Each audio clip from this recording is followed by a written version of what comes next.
इसमें वाच्य तथा वाच्य परिवर्तन। इसमें वाच्य के अंतर्गत वाच्य किसे कहते हैं और वाच्य के भेद, इसमें कर्तृ अकर्तृवाच्य और अन्य कर्तृ अकर्तृवाच्य या अकृतृवाच्य के भेद, कर्मवाच्य भाववाच्य, कर्मवाच्य तथा भाववाच्य में अंतरवाच्य कर्तृ और अकर्तृवाच्य जो हैं वो कर्म और भाववाच्य के अंतर्गत इनके विषय में भी पढ़ चुके। प्रयोग किस प्रकार से है, प्रयोग किस प्रकार होता है, यह भी निष्कर्ष कर्तृवाच्य, कर्मवाच्य और भाववाच्य।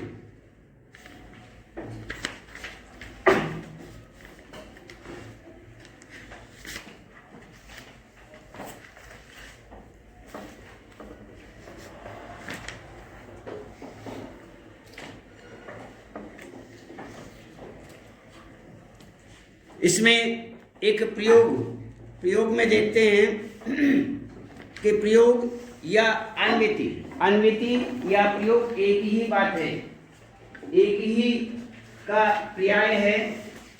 अन्विति कहें या फिर प्रयोग कहें। इसमें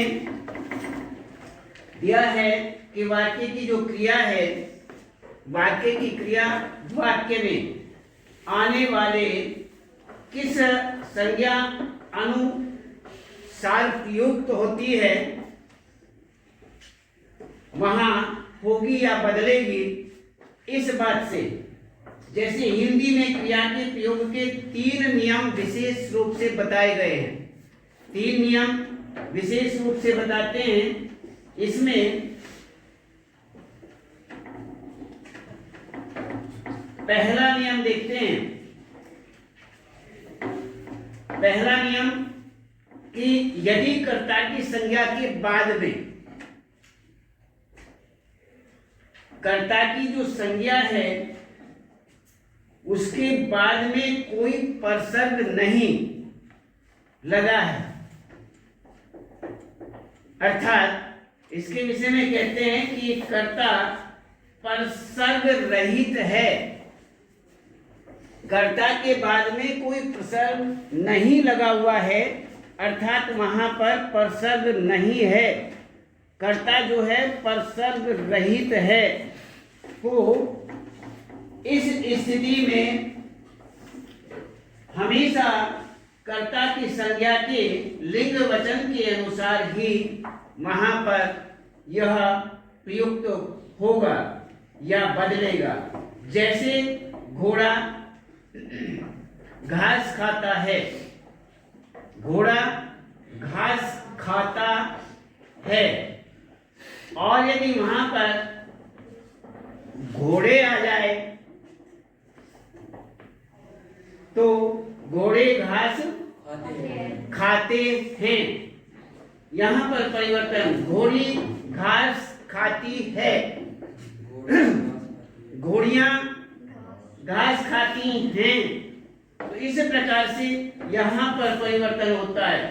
इसमें संज्ञा के अनुसार यहां पर प्रयुक्त होता है। जो ऐसे प्रयोग को हम कर्तरी प्रयोग कहते हैं। कर्तरी,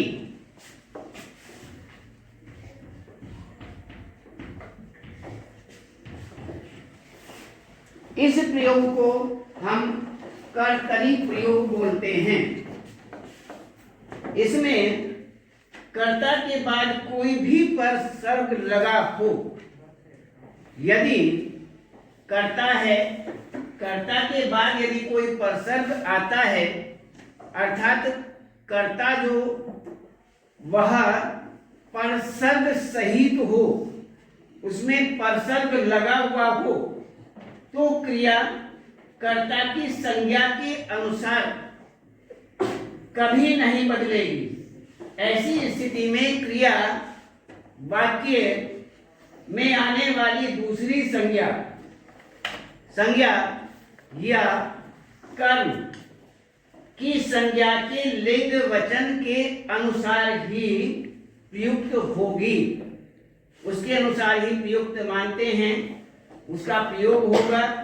जिस प्रकार से जैसे घोड़े ने घास खाई, घोड़े ने घास खाई या घोड़ों ने घास खाई, घोड़ी अन्य घोड़ियों ने घास खाई, घोड़ी ने घास खाई या घोड़ियों ने घास खाई, घोड़े ने दाना खाया या फिर घोड़ों ने दाना खाया। इस प्रकार से यहाँ पर कहते हैं कि कर्म की संज्ञा के अनुसार, कर्म की संज्ञा अर्थात आपने ये सारे के सारे पार्षद पढ़े होंगे, ये चिन्ह पढ़े होंगे कि कर्ता ने कर्म को, ये पूरे के पूरे अलग अलग, ये जब आगे आएंगे तो इसके विषय में भी बताएंगे। तो इसमें यहाँ पर इसके अनुसार कर्म की संज्ञा के अनुसार प्रयुक्त होगा और इसमें हम कर्मणि प्रयोग बोलते हैं।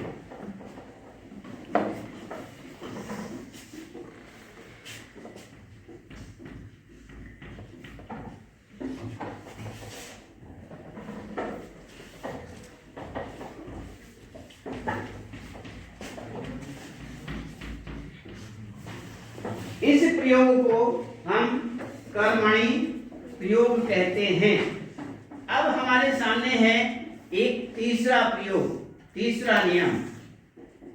इसमें कर्ता और कर्म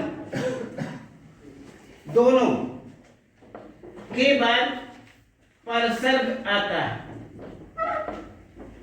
कर्ता है और कर्म है, इन दोनों के बाद में परसर्ग, तो क्रिया दोनों के अनुसार नहीं बदलती। जिसमें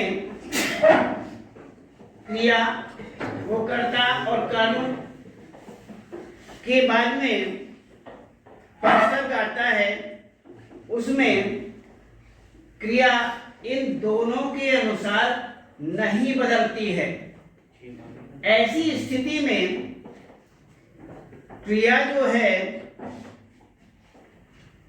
जो कि तुम हो जाती है और क्रिया में अन्य पुरुष एक वचन पुल्लिंग के प्रत्यय लग जाते हैं। अन्य पुरुष आपने इसमें लिखा हुआ नहीं है। अन्य पुरुष जो होता है वो जैसे प्रथम पुरुष, मध्यम पुरुष, उत्तम पुरुष, इस तरह के उसमें एक अन्य पुरुष माना जाता है और अन्य पुरुष, मध्यम पुरुष, उत्तम पुरुष, इन तीनों पुरुषों के अंतर्गत जो प्रथम पुरुष होता है उसे ही अन्य पुरुष कहते हैं, वही अन्य पुरुष होता है। तो इसमें यहाँ पर नियम के अनुसार जो नियम आपको बता रहे हैं कि कर्ता और कर्म दोनों के बाद यहाँ पर क्रिया दोनों के अनुसार नहीं बदलती है। इसलिए ऐसी स्थिति में क्रिया जो कि तो हो जाती है और क्रिया में अन्य पुरुष का जो एक वचन है और पुल्लिंग है के प्रत्यय लगा दिए जाते हैं। क्रिया का यह रूप जो है, जो का तो रूप कहा, तटस्थ रूप कहा जाता है, जो का तो रूप कहा जाता है। कैसे? जैसे घोड़े ने घास को खाया, घोड़े ने घास को खाया, घोड़ों ने या घोड़े ने दाने को खाया। आगे इसी वाक्य में घोड़ों ने घास को खाया या दाने को खाया। इसी प्रकार से घोड़ी ने घास को खाया या घोड़ियों ने घास को खाया, घोड़े ने दाने को खाया, घोड़ियों ने दाने को खाया या घोड़ियों ने घास को खाया। कोई भी वाक्य इस प्रकार से बनाया जा सकता है। तो जब क्रिया न तो कर्ता की संज्ञा के अनुसार यहां पर बदलती है और न कर्म की संज्ञा के अनुसार, तब ऐसे समय में, ऐसे भाव में हम यहां पर इस प्रयोग को भावे प्रयोग कहते हैं।